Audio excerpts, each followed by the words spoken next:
So before we get the interview going, I just wanted to get a little transparency out of the way. I talk about Pathfinder Nexus a lot on social media. I have sometimes been accused of shilling for them because they pay me, and they don't. I am not sponsored by Pathfinder Nexus in any way, though I would love to be. Though I did receive a content creator code after this interview gifted by Adam. It was not a term or condition of this interview. I really wanted to have Adam on to talk about a product that I really enjoy. It is also apparently very easy to get a content creator code if you are a content creator and want to talk about Pathfinder Nexus or demonstrate it on your programs. I already owned most stuff on Pathfinder Nexus. The code got me Agents of Edgewatch, High Helm, and a couple other bits here and there. But yeah, I just really enjoy Nexus, and I'm really glad that I got to have Adam on to talk about it. But again, just to be clear, I don't receive any monetary gain from any of you using Nexus or joining it.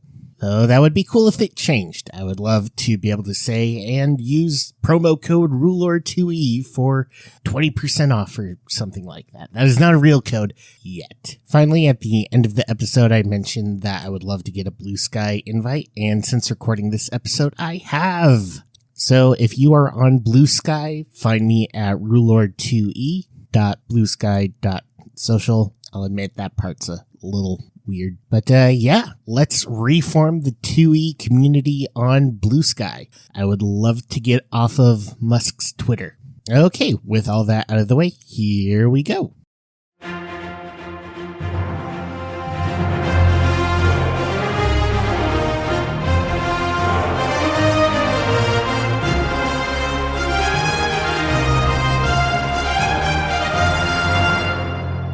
Welcome to Rise of the Rulelords. I am your creamy and chunky Rulelord Pete. I am very excited today to talk about something that I really enjoy about Pathfinder 2nd Edition. You've heard me talk about it on multiple episodes, as well as probably on Twitter. That is Pathfinder Nexus. I've said it a bunch of different times. It is my favorite way to consume the books of Pathfinder because they're great, but I personally have had trouble reading static lettering on books. And PDFs don't always show up well on things like mobile phones or on pads. So I have become a big fan of Pathfinder Nexus because of all the various ways that it helps me consume Pathfinder. I use this app called Spreed to read it when I am going through the different chapters. I use it all the time, even with my VTT campaigns. I have the Demiplane page open and I'm going through the chapter. I can use Control F to find the things that I need. So it's great. But whenever I bring that up, there are always some doubts about if this is the right tool for people. And I wanted to produce an episode to essentially assuage those fears. And I am very lucky today that I am joined by the very maker of Demiplane and thus Pathfinder Nexus, Chief Development Officer Adam Bradford. How are you doing today? Hey, doing great. Thank you for having me, Pete. I am so glad that you're here, and I do have to get off the bat that I am a huge fan of Pathfinder Nexus. As soon as you guys got live and I got the core rulebook, I was a bit skeptical like most other people, but once I got to using it, I fell in love, and it is now, as I said, my favorite way to actually read the Pathfinder books. So thank you very much for both making it and coming on to the show to talk about it. Yeah, I really appreciate the kind words about that. And honestly, it's always really encouraging at this point in the life cycle of everything that's going on, because we've been at development with this for a year and a half, probably trying to get all of the groundwork and foundation laid. And ultimately, the way that we view this really is just the start for us. Having that kind of reaction here at such an early stage is always an encouraging thing. But honestly, if you like what you see now, you ain't seen nothing yet, really. So we're really excited about everything that is coming ahead for it and excited to get off to a really good start. There are always challenges in any kind of software development, and anytime you're trying to develop something that is this complicated, it always brings with it challenges, but we're kind of emerging from the other side of the tunnel now and off to a good start. So really glad to hear that it has been something that's useful for you and your games right now, but we're going to continue to make so many improvements and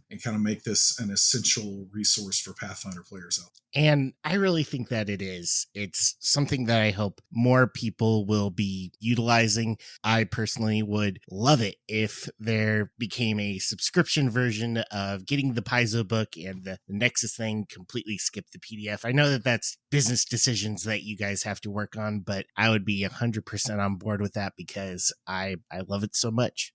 But for those who, for some reason, haven't heard of it, let's first define it. What is Pathfinder Nexus and its parent company, Demiplane? Yeah, Pathfinder Nexus is an official digital toolset for Pathfinder 2nd Edition, and it is something that ultimately kind of our three core launch features that we have been working on is, first of all, a digital reader. This is the place where you're going to be able to go and access the book content. For aging technology, lots of improvements that can be made over PDFs, especially at this point in human history. This digital reader really is just a starting point for us. This is something that we have had to take a stair-step approach for these three features. And the digital reader was first because we had to take the content from InDesign files, is how publishers in the TRPG space are going to, across the board, they're going to use Adobe InDesign to put together the files. We have to take that raw content, get it into a digitized format that we can then use in the other launch features that we're working on. So the digital reader is kind of a necessity to start with that. Then we use the information that we had there as we got it to that digital form in our game compendium. So that's the second big launch feature here. And that game compendium is taking that same information that you have in the digital reader content, but then displaying it in different ways. The two primary ways that we do that is we have rules listings, and this is going to be where you can go and see creatures and spells and items, and that is presented in a tabular database format where you can find things quickly and easily with advanced filters. You can sort things that you want to sort. You can compare things by expanding the content and seeing what is available inside there. And that's kind of the first way with those rules listings. And then we also have what we call primers that are taking some of the more complicated or at least robust game elements. This is going to be your classes and ancestries and archetypes that have a little bit more going on with them, especially any kind of content that could have additional content added in future supplements. The whole point of the primers is to aggregate all that information. So you should be able to go to the Barbarian primer within the game compendium on Pathfinder Nexus and see everything that you would want to see about a Barbarian in that case. That game compendium is,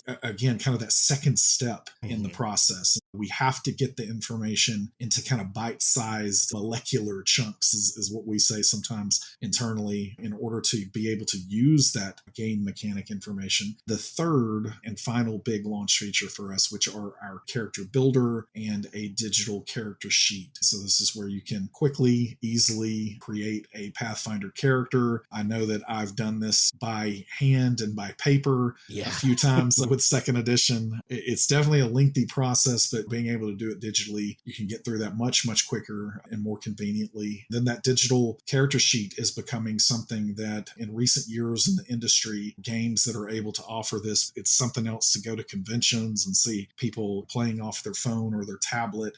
It really is becoming a mainstay out there. Providing that for Pathfinder as well is a big deal. One of the things that we don't maybe think about as much with the digital character sheet that is a big deal for us is this idea of being able to continue continue to engage with your characters outside of sessions, because I know that I've told the story many times that I used to spend an embarrassing amount of time on the World of Warcraft Armory website, just imagining this make-believe future for my character, my orc warrior that I was playing. We connect with these characters in ways that we don't even fully understand a lot of the time. This digital character sheet is a way that people, if they're in the line at the supermarket waiting for their school pickup or whatever, they can pull up these characters that they love so much and kind of theory craft and imagine what's going to go on in that character's future. Ooh, this item would be great for my character, those kind of things. So those are the three core features, and Pathfinder Nexus is comprising those three things right now. And then there is a big roadmap that we have where we're going to tackle encounter building and a variety of other things in the future to continue to build out a really comprehensive suite of tools that are going to help people as they're playing this game. So that's Pathfinder Nexus. And then Demiplane, very briefly, Demiplane is a company that was founded by Peter Romanesco and Travis Frederick. I met them a couple of years ago and I really loved what they were trying to do. And we kind of looked at each other and said, hey, this D&D Beyond thing has gone really well. What if we did this for other games out there? I kind of changed the course of what Demiplane was doing. I joined the company. It's been a really good ride so far, but as I mentioned earlier, this is kind of just the beginning. We are just now getting to a point where we're having conversations about, hey, we actually have a product now. Yeah.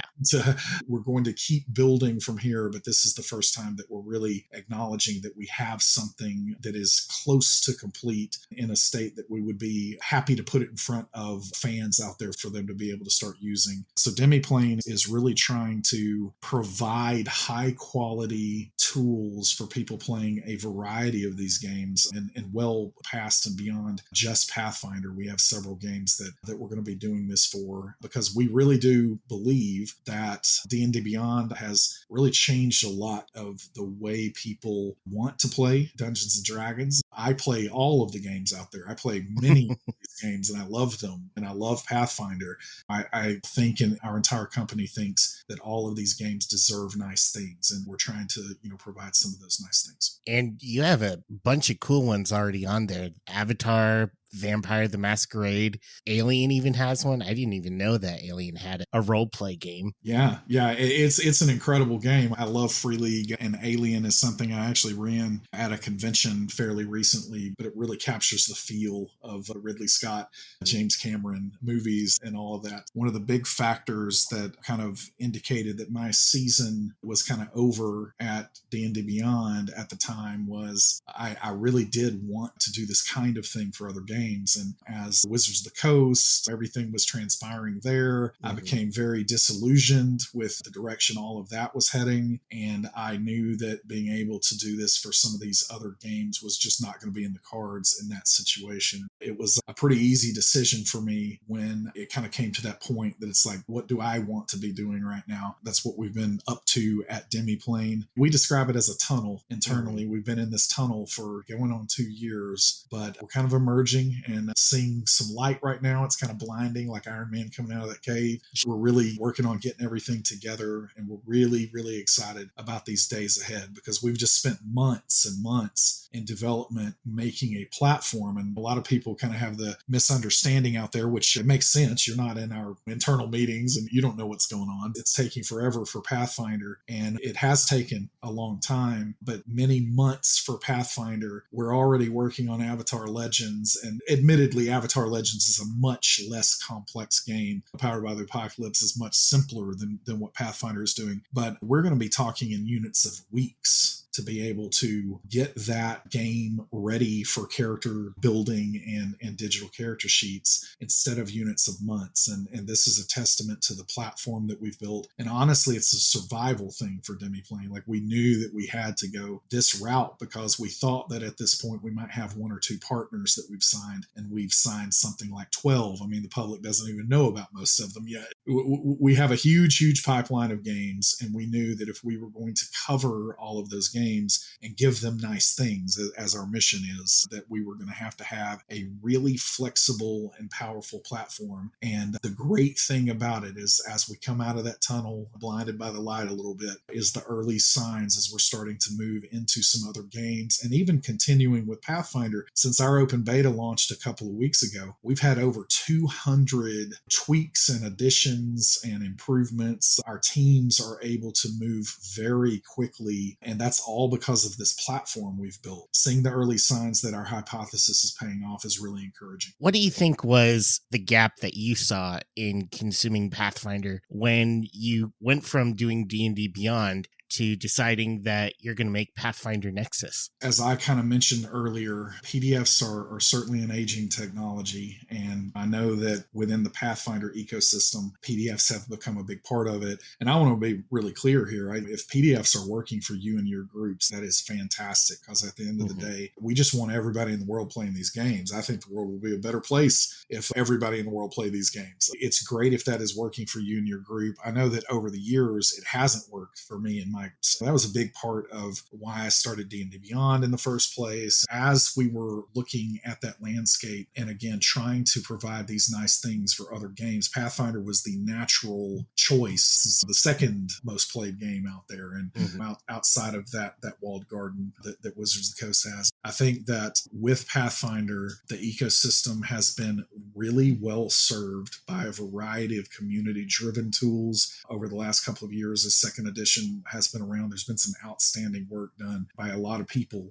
We see some gaps out there, but it's more about being able to provide a comprehensive experience in one place. I know that a lot of the community tools are doing specific things. Some of them are doing it really well, but we're trying to put that all in one place. And then especially considering that for us, it's not just Pathfinder that we're doing this for. It's going to be dozens of games. There really is a multiplicative kind of effect to what's going on as the Demiplane ecosystem continues to be built out in the coming months. We certainly don't want to step on anything that people, especially people who've been volunteering time. It's incredible what Pathfinder fans and the community have been able to do out there. But having said that, we still do genuinely believe that we are going to be able to provide a really premium experience. We wouldn't be doing this if we didn't. We're not there yet. Like I said, this is just the start, but we're going to get to a place where this is a premium experience where you're getting the best of those different tools. And the idea would be you would get them all in one place. I have a folder on my desktop that says Pathfinder and has maybe 25 different links to various different tools. And they're all great. Like Archives of Nethys has been fantastic compendium. Path Builder was what I built my first character on back during first edition and was pretty quick on getting on to second. But they are just teams of like 1, 2, maybe. But it is nice to have kind of a spit and polished team behind making these resources. And I would love to have a one-stop shop to be able to do what all of these different tools can do, even if I have to pay a little bit extra for it. I think when we're going through the process of getting D&D Beyond up and running, there were a variety of community-driven tools at that time as it came onto the scene. And I've gotten the question a couple of times recently that people have said, hey, like it seems like when that blog post went out, people are really harsh in the comments. Or have you seen this in Reddit where people are misunderstanding what Nexus is? And my response to that is certainly not hand-waving it, but to some degree, I lived through a complete genesis and introduction of this concept of D&D Beyond with a fan base that was at the absolute best apathetic about what we were doing, and at the worst were just downright nasty. What was wading into Reddit several years ago when all that was happening was you were kind of taking your life into your hands when you were doing that. Yeah. It was just a soul-crushing experiment. I think that as we are entering this, we're certainly seeing some misunderstandings out there. We've been focused a lot on development. We haven't been focused too much on communication and messaging. And those are some things that are going to start coming as we get the product where it needs to be. There's some confusion in some places. There are some complaints about costs, some things like this. But it is a very encouraging thing for us to see when someone is saying, like, this looks great, but I don't want to pay this much. Like, we are very satisfied with that, because if we had problems like this really sucks, I would never use this. Yeah. That is where we don't want to be, right? We understand that change is hard and making entirely new things are hard. It's hard to come into a fan base and an ecosystem that has been operating in a completely different vein for years. I wouldn't at all presume to say that Pathfinder Nexus is at a point where, hey, you can just leave everything that is currently working for you behind. Like, I would, first of all, I wouldn't do that in general. Like, if you and your group are happy with what you have, then I genuinely am very happy for you and your group. And I hope you get to play more frequently than a lot of groups out there do, with life and everything that gets in the way. But at the same time, we understand the proof is going to be in the pudding, and we're going to continue to be heads down and work on things. I saw this with D&D Beyond as well. When D&D Beyond first emerged, which I do want to make the point that Pathfinder Nexus, we understood that we couldn't start where D&D Beyond did, because people are very used to that now at this point, like years into D&D Beyond. I can say that we are much, much further along, and we're in a much better place than we were at D&D Beyond at the same amount of development in the life cycle. But even so, it still is a starting point, and we have work to do, and we're just going to keep doing that work. Somebody in the early D&D Beyond days, I remember very well, made a very popular video that was out there. It was like, is D&D Beyond worth it? The answer ultimately in the video was no, that it just doesn't have this and that and X and Y and Z. And that same individual, I won't name drop here, but that same individual within about a year was making entirely different videos about D&D Beyond and was begging us to be sponsored by D&D Beyond and all these things, right? Because we put in the work. And I'm really happy to say that at Demiplane, we have an incredible team. We have a team that is comprised of many people, many refugees from D&D Beyond, and some folks that do incredible work. And we're going to put in that work. Even if Pathfinder Nexus isn't your cup of tea right now, I really encourage you to keep sipping the tea from time to time, because it's going to keep getting better and better. That actually is one of my questions. Is I believe in fair wages for fair work. And I recognize that the people who are making the community content are doing it for passion and love, and any support that they get is largely from things like Patreon. And if you want to throw some bucks their way, then people do.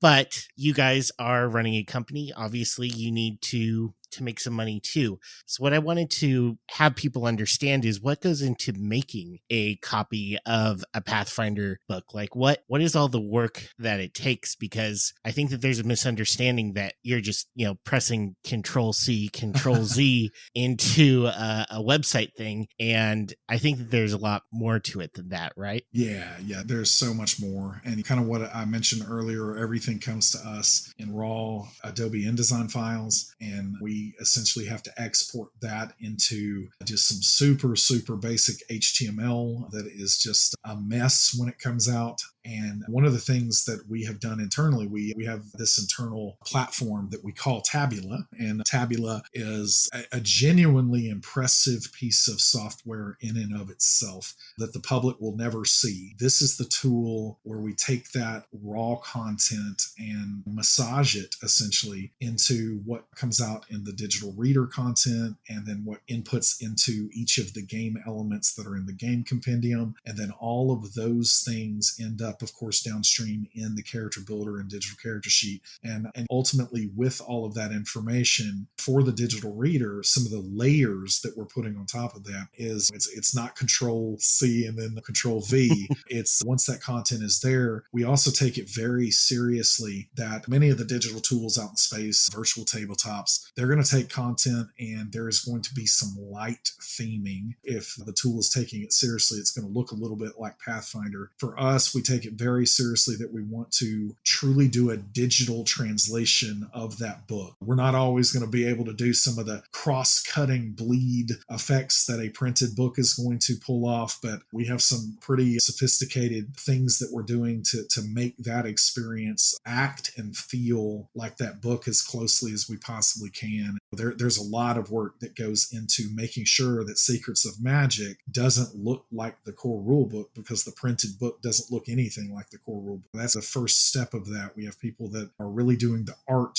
part of that. That's a big deal for us. And then as it comes into the game compendium, this is capturing every single element. Pathfinder, I think I saw a number today. I mean, it's so many thousands of game elements, whether it's spells or creatures or items or conditions. Of course, that's a fairly static set, but with every new book, there are new elements that are coming in here. Rage of Elements has a lot of them that's coming up pretty soon here. We have a game content team, and this is an incredible team that we have internally. They really are just all stars, but they are experts in Pathfinder, and they're taking this content and parsing this into individual molecular things and making sure that that's available in those listings and those primers. They are the ones that are taking that and aggregating all the things about a barbarian in the barbarian primer, but it really doesn't stop there. So once they have all of that identified, they have everything set up for the display where we can show that listing. We also have to get it prepped to work in the character tools. And this is where they are adding modifiers. So this is another system that layers on top of that, saying that this spell does 4d6 acid damage, and getting that into really a data format that is going to be able to inform everything that's happening with dice rolls. Because again, as you can imagine, we're going to have some fun with dice in the future. Right now it's click it and you get a result, but lots of stuff in store for that. So we're trying to prep all that. We're trying to prep for combat tracking. We're prepping for temporary effects. I mean, these are things that I always wanted to do at D&D Beyond, and we never got to do them because some of the stuff started changing with Wizards of the Coast. I think that this is really just a huge amount of work, making sure that all of that data is layered on top of all of these elements. And again, you might not see the results of that today, but in another year or so, this is where we're going to start seeing the impact of how all of that works. And then on top of that, then we have an engines team that is using something that we've developed internally, that whole flexibility of the platform I was talking about earlier. We have a visual scripting language. It's kind of like level builders, like a level building team in a video gaming software development, where you have someone making the platform, but then you have to have essentially artists coming in and saying, hey, this is how I'm going to use this platform to make a really cool level for Halo or whatever the game is. With that, we have this engines team that is then taking these elements and connecting them together, and everything that you're seeing in the builder and on the sheet, these are all these engines that they've built that are manipulating this logic that is connected through those engines to make all those things appear. And that's why when we start on Avatar, as we have started on Avatar, things are moving very, very quickly, because we've done this once with our pilot with Pathfinder. It really is a ton of work. And I think that the really important thing is that if it is a PDF, that PDF is a result of a process that is getting a book ready for printing. So when you do layout, and by the way, that in and of itself is an enormous amount of work that the Paizo team is doing to get that book. And Paizo does an incredible job of this. Beautiful books. I love everything that the Paizo team does there. As they do that, there's essentially a button that they hit to then make a PDF from there, right? So you're getting just a direct copy, essentially, of what was sent to the printer. What we're doing with this is we're putting it into a format that it is responsive, where you can use it on a mobile device, and you don't have to zoom in all the time and all those things. We are providing cross links. There's a lot of work to go into, say, if we're referring to section A1 of a map, let's make sure that we're linking people to get to the description of A1 as quickly as possible. Right. We are manipulating images to make sure that all of the gorgeous artwork that's in all of these things is making it through into that digital reader. We're doing tooltips. So all of that work to parse out these game elements, we then have all those game elements available that we can go into the content itself and map that to produce tooltips and sidebar drawers. So the philosophy that we're constantly using is we are constantly trying to figure out the threshold that is going to work the best for players out there between what information is available at a glance versus what is a click or two away. We never want it to be more than a click or two. There are going to be circumstances where that is the case at this point, but we're working to eradicate those instances, right? That's our quest to make this as convenient as possible. Even things that we weren't even able to get to when I was at DDB, but it's like you can click on a certain item and you can add notes to that item on your character sheet, where every time you reference that item, the note's going to be right there with it. We're putting in notes right where you need to see it, when you need to see it, trying to determine, is it important that we have the entire note of what there is in view, or is it more important that there's something special about saving throws and being able to click on that, and then everything that is specific about saving throws that you would need to know in that circumstance would be available to you. So tons and tons of work goes into providing all of that nuance. Much of that work is prepping for a future that we haven't quite gotten to yet when it comes to temporary effects for your character, that when I'm raging, my sheet is changing and it's showing the impacts of that. When I have a condition, it's going to impact that. When I am wild shaping, it's going to impact that. So all of those things are what the team has been working really hard to prep for. I have definitely felt that amount of work that you put into making these books as a game master. I have loved being able to be in the adventure, because that's part of what you're doing too, is you're not just making the rule books, you have many of the adventures, hopefully all of them pretty soon, as well as you recently announced that Pathfinder Society is going to be added soon. So there's a lot of features that I have loved as a game master. But from your mouth, what do you think are some of the best tools for game masters to use with Nexus? I really do love getting this question over the years. And one of the stories that I'll tell, anecdotal evidence here, is often going to be a little bit more impactful. I remember when we were working originally to bring DDB to life, it was kind of a late pivot. Being really transparent, it was kind of driven by pricing discussions that we were having with Wizards of the Coast, because a lot of people don't understand that often pricing is not directly in a licensee's hands. It's far more driven by what the licensor is looking for. And I remember those discussions. Initially, D&D Beyond really was going to focus exclusively on characters and managing characters. When it became apparent that Wizards of the Coast was going to kind of force a consistency in digital pricing, we understood that we had to offer more to make sure that it was worth that cost that was going into that. This is really where this digital reader experience really came from. So we had the opportunity to sit down and think about, what is it that we're trying to do here? And for years, I've used a variety of virtual tabletops and all kinds of tools. I used to make my own Access database, ridiculous things for 4th edition of D&D. So over the years, I've used so many different things. And one of the things really was that experience of reading the content is often very, very binary and very just transactional to me. One of the things that we wanted this to be is we wanted it to feel more like the excitement when you go into a bookstore and you pick up one of these books and you start thumbing through it. We wanted to try to recapture that digitally as much as possible. But so again, this is where the look and feel and the polish and everything really comes into play. But at the same time, we want to leverage all the capabilities that digital has for you. I remember having discussions of like, okay, we're going to do this for these rule books because that's where character options are. And I started really pushing even back then. I was like, no, I think that this can be really something for adventurers as well. And I saw it in my head before it ever became a reality that it's like, look, I'm going to have this reader open while I'm running an adventure. And I actually ran an adventure, and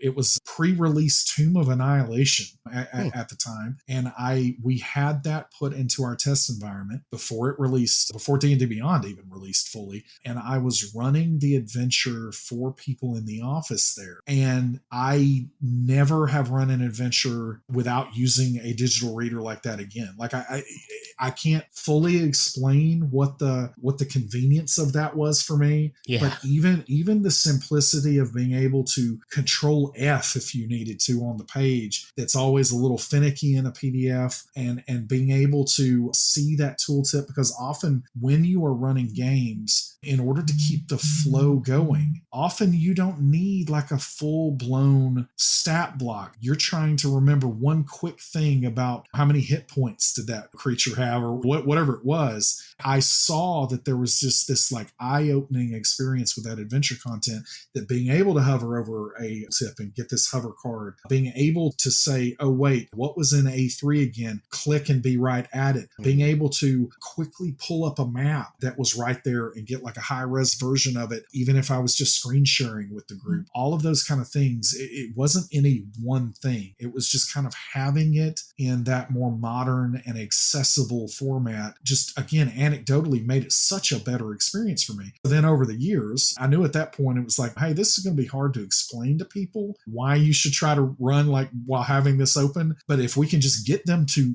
use it once, like I think that so many people are going to see how nice this really is. And that has proven to be true over the years. And the same thing with Demiplane. We have other things that we plan to do even with that. Like there is a future where when you open a map inside the digital reader, it's going to have the embedded locations of the map that you can hover over, click on it, pull it up in a sidebar. So many enhancements that we have planned there. But even in its current state, as you kind of started the question off with, there's something that's tough for me to explain, but I do encourage people even to try some of the free adventures that we have up on Pathfinder Nexus. Little Trouble in Big Absalom is a great one. I've ran that so many times. Go check that out and see how convenient that really is. And even the possibility of using that alongside your favorite VTT and all that, it really does work. And again, that experience is just going to continue to get better as we add some more of those digital reader features.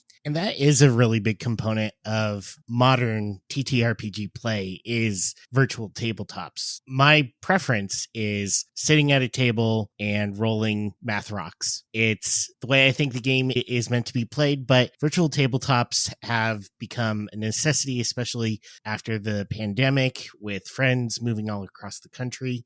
So is there going to be plans for Nexus support for the popular VTTs, especially with this new character builder that's in beta? Are people going to be able to make that their one-stop shop for the character builder of making changes in Nexus and seeing those changes on their character when they log into a VTT?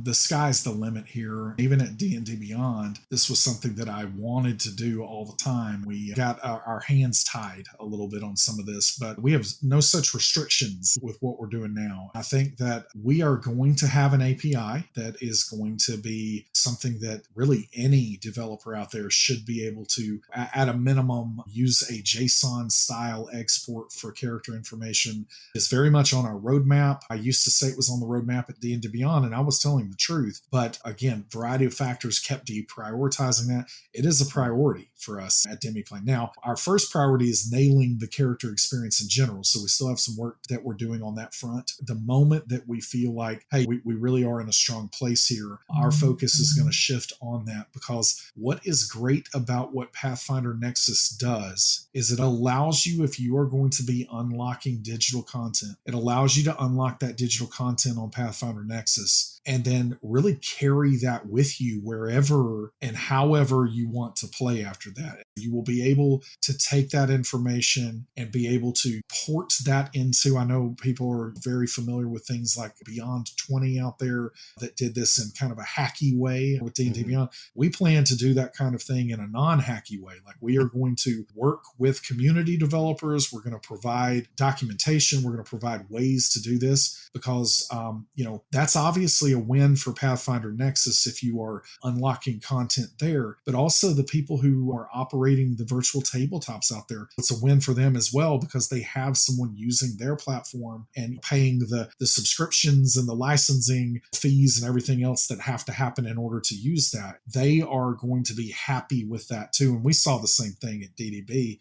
That's how that played out. And then finally, for players, this is a win where they are able to have this on Nexus where they they can have all the portability that means, that they can read the content if they want to on their phones. They can pull up their character, create new ones really quickly wherever they are, and then being able to take all of that information and then pull it into, because I know a lot of people, and even myself, for personal games that I play, I'm playing in a variety of virtual tabletops, because often it is down to what your game master is willing to put up with or prep for what ends up happening a lot of the time, or what they're used to. Maybe one-stop shop, being able to have all of that information in one place that could then translate into any end places that you want to be. And then, not to mention Demiplane, we have group portal capability, video conferencing. The underlying technology is really solid. We just need to go back and really put a new fresh coat of paint on everything and get all of that experience integrated better into these digital tools that we're creating now. And that's something that we expect to start getting into in the back half of this year a little bit more. But if you want that end place where you are going to play to be Demiplane, you absolutely can do that. But we certainly are going to keep everything as open as possible, where people can take their characters and their content and be able to play with that wherever their preferred spot is. So you mentioned a lot of talk about the roadmap, things that are coming. A lot of awesome sounding stuff looks to be on the way. What are some of the features that we can expect to see really soon that you can talk about? Yeah, we're very transparent with kind of what we're looking at ahead. And when we're talking about the open beta in the phase that we're currently in, we have a variety of smaller features that are filling out this character experience and making sure that it's comprehensive. We have animal companions and familiars are going to be fully supported in the character builder and sheet before too much longer. In the coming weeks here, we're going to have things like formulas. So formulas currently are obviously kind of a special case. We almost threw something in there that was kind of just a stopgap, and we decided that it would be better for us to just do the real support. That's on the short-term roadmap that we're working through. Little quality of life things like being able to buy equipment instead of just adding it to your inventory. So those are all things that are on that short-term list that we're looking at.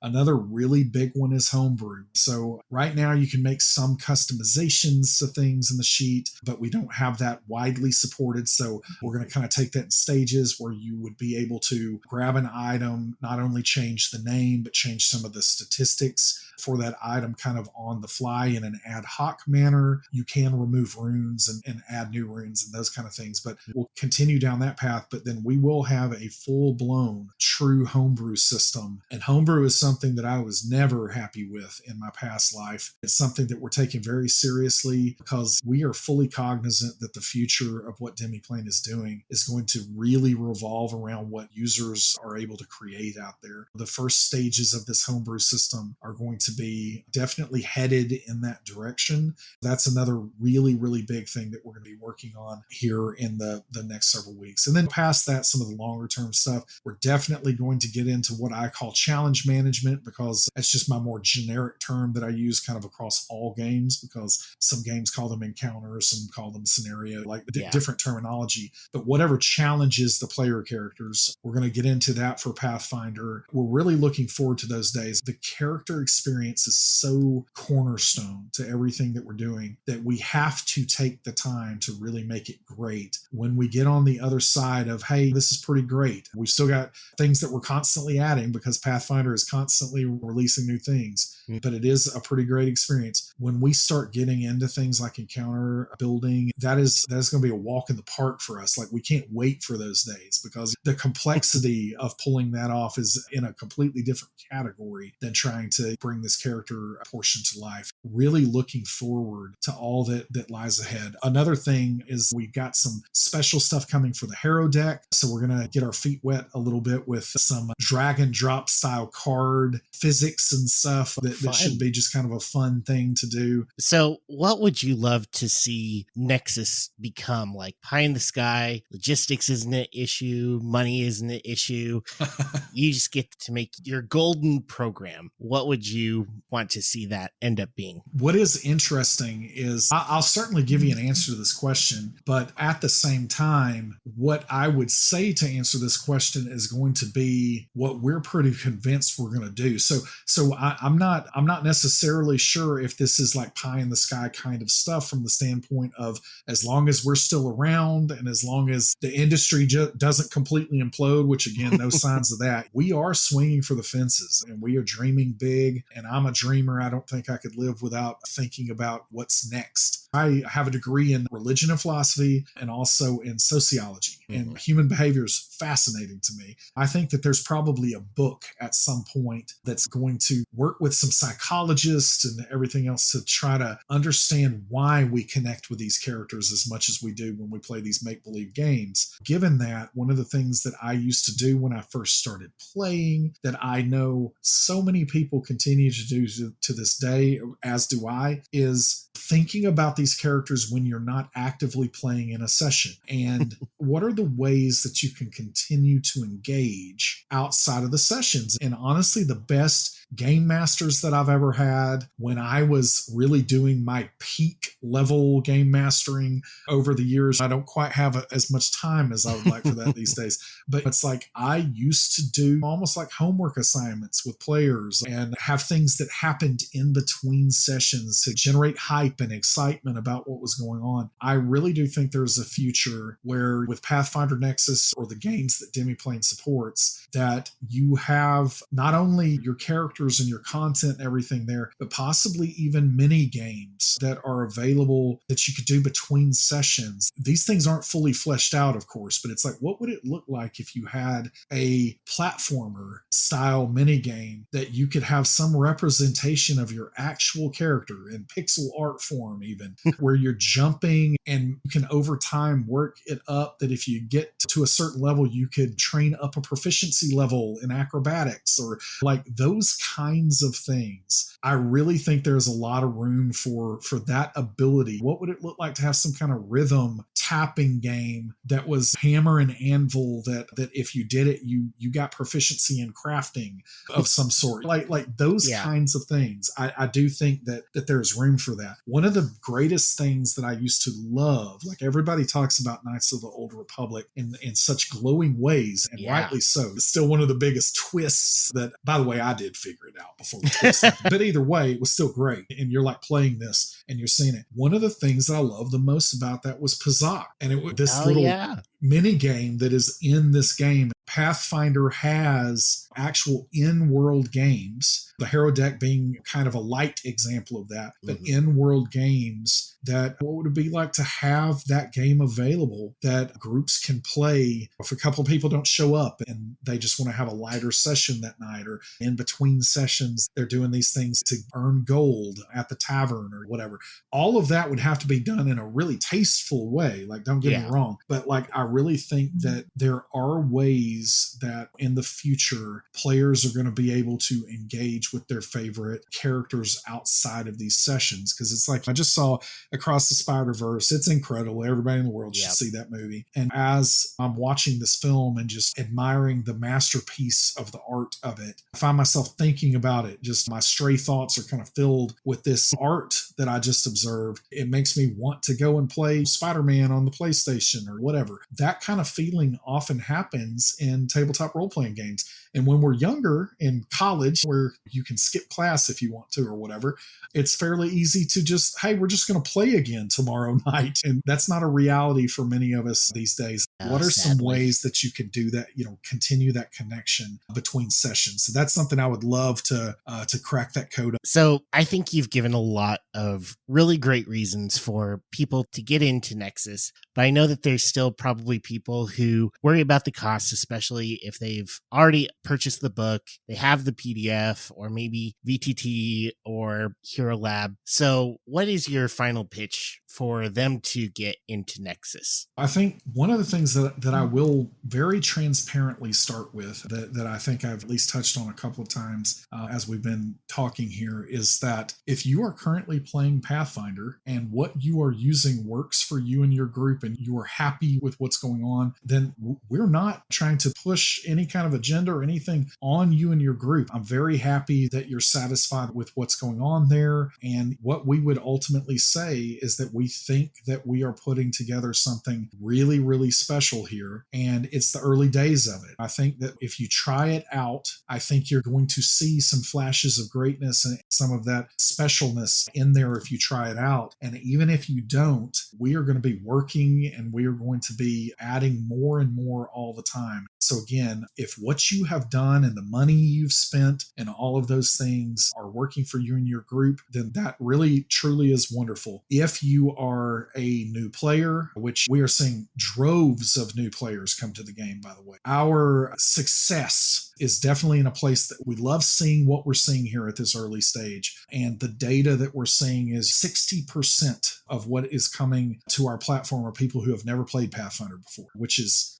just fantastic news for our hobby and for Pathfinder itself, right? If you are a new player, you haven't made that investment yet, this is a great, great place for you to start. The other thing that I will say, again, just very transparently, I'm always going to brass tack this stuff, is that I see there the arguments out there sometimes about it shouldn't cost $1,200 to use Pathfinder Nexus. It does not cost $1,200 to use Pathfinder Nexus. That is if you are buying every single thing that Paizo has put out on the platform. Yeah. That is what that cost is going to be. And that's also not considering that if you already own the PDFs for that content, it is not going to be $1,200. It's going to be considerably less than that because you get a deep discount through the Paizo Connect API, 33% $10 discount per book that's coming through there. It doesn't cost that much. The other thing is I would put a challenge out there. If anybody actually owns all of the Paizo content and you have actually played through all of it, I want to know who you are. Like, because again, like they put out so much content that it genuinely would be the most impressive thing in the world. If you have played every adventure path, if you've played every standalone adventure, every bounty, every Pathfinder Society scenario, bless you. Like that is an incredible accomplishment. At the end of the day, it's a misnomer to say that it's going to be $1,200 to use Pathfinder Nexus. If you are a player, the entry is much less than that. You will buy a couple of books that have the character options that you're looking for in it.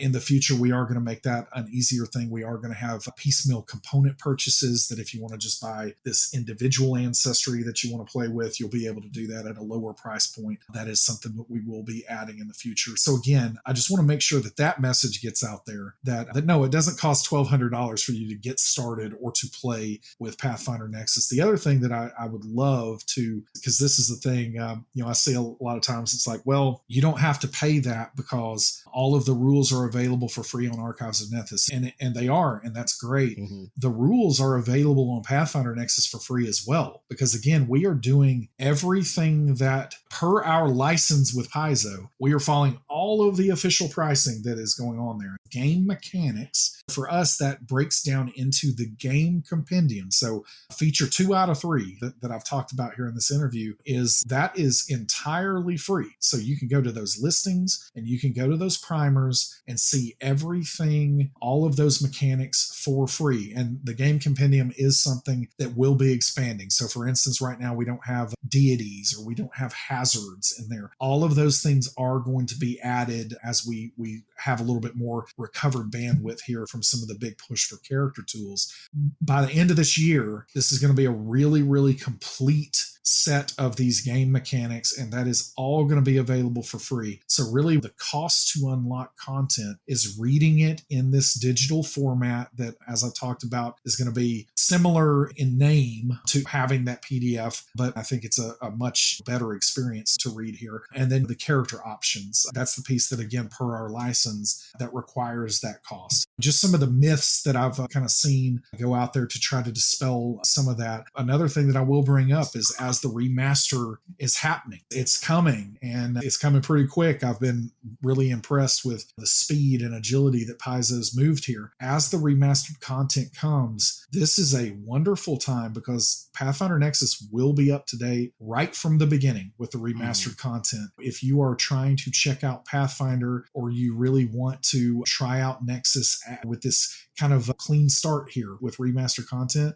this is a perfect time to do it where it's not going to be $1,200 to catch up with content that you're likely not going to get to run with the time that you have here on this earth. I'm not getting into the fact that it's coming or why the remastered thing is existing with the kerfuffle with the OGL and all those things behind it. But what I will say is that since it is coming and many fans out there are pretty excited about what it's doing, this is a wonderful opportunity to onboard with Pathfinder Nexus. I'm excited for the remaster personally. I know tons of people are. I'm excited to see what you bring to Nexus when the remaster happens. And I am excited for all of those cool features. Again, I use it constantly. I'm going to definitely encourage my players to make a character. I know that on my other podcast, the actual play that I'm doing, Ash and Snow, we're making our characters on the character builder. And I think it's just a great tool.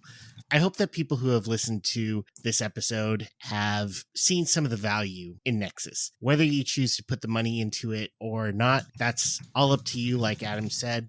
But I think it's worth it, both as a player and a game master. So going from here, where can people keep up to date with you, with Nexus, and what Demiplane is doing? Yeah, you can definitely go to demiplane.com, and that's where you're going to be able to kind of have a launch pad into all the various games that we are supporting. As I teased a little earlier, we have several that we haven't even announced yet because our dance card has been pretty full, but we are getting ready to dance. We're really looking forward to those days ahead. That's a great place to keep up with everything going on. You can go to pathfindernexus.com and see everything for Pathfinder. And I do development update streams each Tuesday morning at 9 a.m. Pacific. And that is on twitch.tv/DemiplaneRPG. This is a place where we're going to share what we're working on, what we just completed, what is on the short-term roadmap or on deck for us to work on next. The other thing is it's a place where you can ask me questions, and I really do answer virtually everything that comes through. Come ask questions if you have them. I welcome all of that.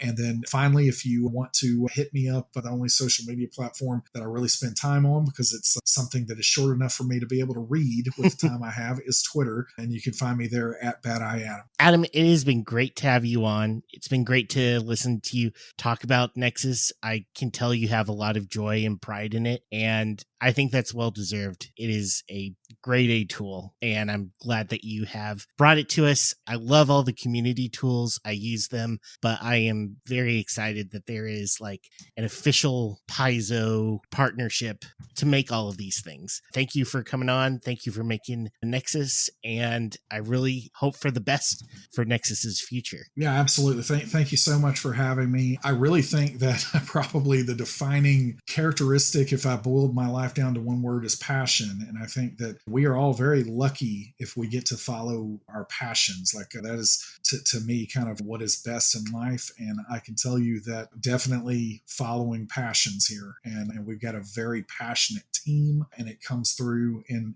what we're making. It truly is a joy to get to work with such an incredible team and to work on this kind of thing. And we're really excited for the days ahead. So there you have it. Go check out Pathfinder Nexus. If you're a player, try out the open character builder app. I have used it. I really like it.